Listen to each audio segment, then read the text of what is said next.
Yeah, sparks. When I flick my lighter, it sparks. When I start my car, it sparks. Sparkylinux, it sparks.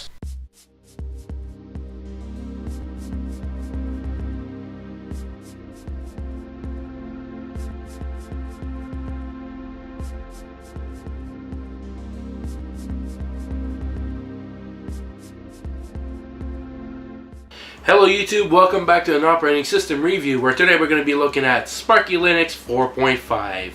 So another request from my audience, here it is. This lightweight distribution of Linux powered by Debian is presented to you by moi. So without further ado, let's check it out. Okay, so this is Sparkylinux, so let's begin. We have our system upgrade. Wow, that's fast. Left click to iconify all windows. I guess this is the multi-view when you have multiple windows open. Anyways, in the menu we have all these goodies, and XFburn is your software for burning CDs, DVDs, or Blu-rays.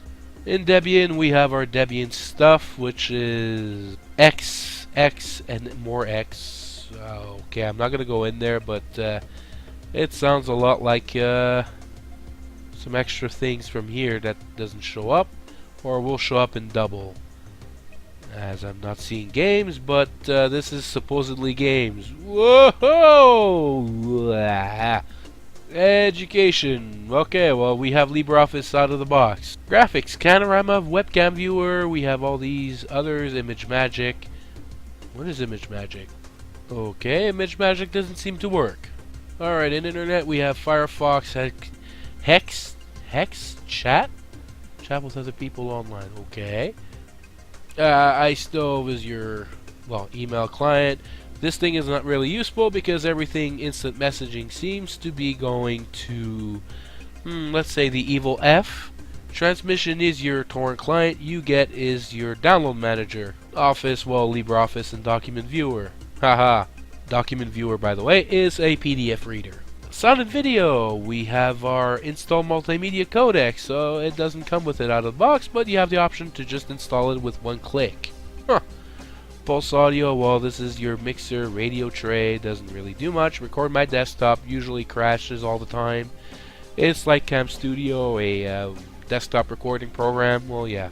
What is Audacious? Audacious. I guess it's some sort of a music player. Well, of course, VLC needs no introduction, and XFburn again. System tools, well, it's all about system tools and about Sparkylinux. So we're going to go ahead and show that up. And there you go. Sparky 4, or 4.5 really. And this is pretty much it. Sparkylinux 4, Tyke, and blah blah blah blah blah. It's technically 4.5 for some reason. Okay, so anything Sparky is worth a checkup. Compton Manager. What is this? I don't get it. Well, we have our little tabs here. They're a little weird to find out. And moving that window, you have to be at the precise pixel, and it doesn't do anything here. Great. Okay, well, we have our default applications, preferred applications, session manager, piece of shit coffee cup.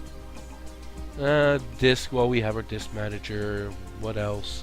Hardware, blah blah blah. Software, the same shenanigan. We're gonna look at that later. System, all this. Heck, we even have a USB disk formatter and Xskill. Ooh.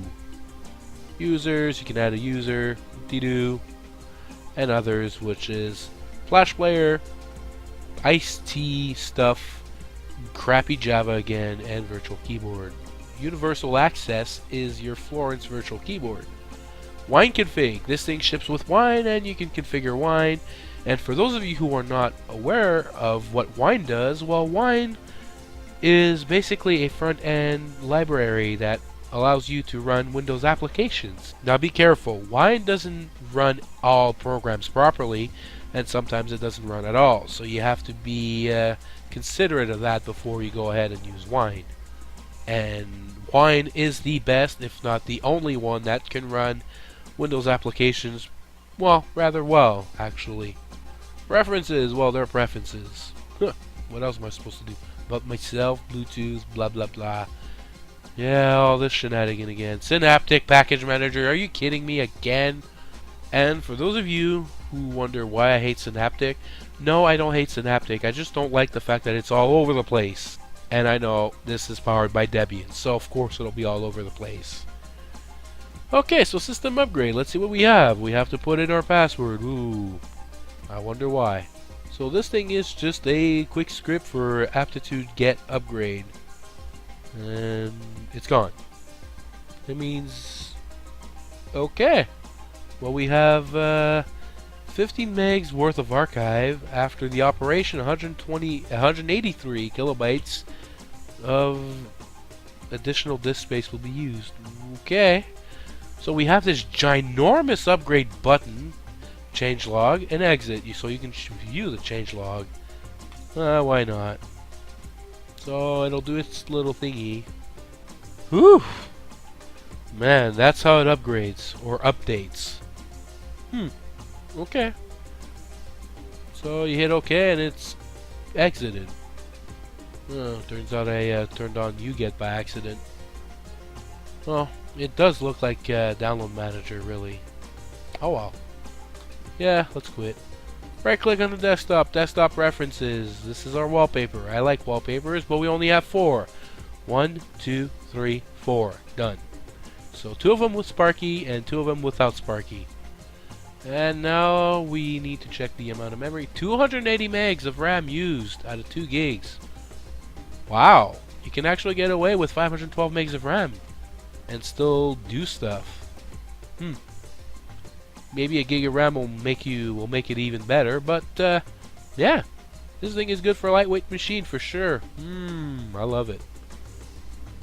Well, with all that said and done, let's go ahead and wrap things up. Not bad of an operating system, pretty lightweight actually. Well, let's not waste any more time and let's rate that thing. So as an out-of-box experience, it has LibreOffice, has everything you need to go and boot, Synaptic Package Manager ready to, you know, install more stuff if you want to. So yeah, it's pretty well packaged and you could literally just install it and go. But there are a few bugs that I did find, especially going to the menu.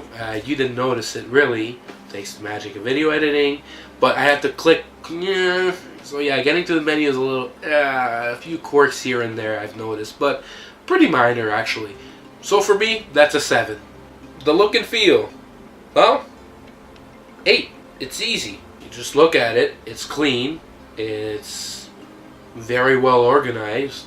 What else do you want me to do? Cluttered crap? I don't think so. Ease of use. Well, anybody who has been into a Linux distribution on one point or another and are aware of Synaptic Package Manager, especially on Debian and Ubuntu derived distributions, well, you will be pretty much familiar with Sparkylinux. However, there's a few tiny little learning curve, but who cares? I mean, every distribution is pretty much either a direct clone or something a little bit different. And for that case, it's something a little bit different, but very pleasing for me. So, without a doubt, that thing gets an 8.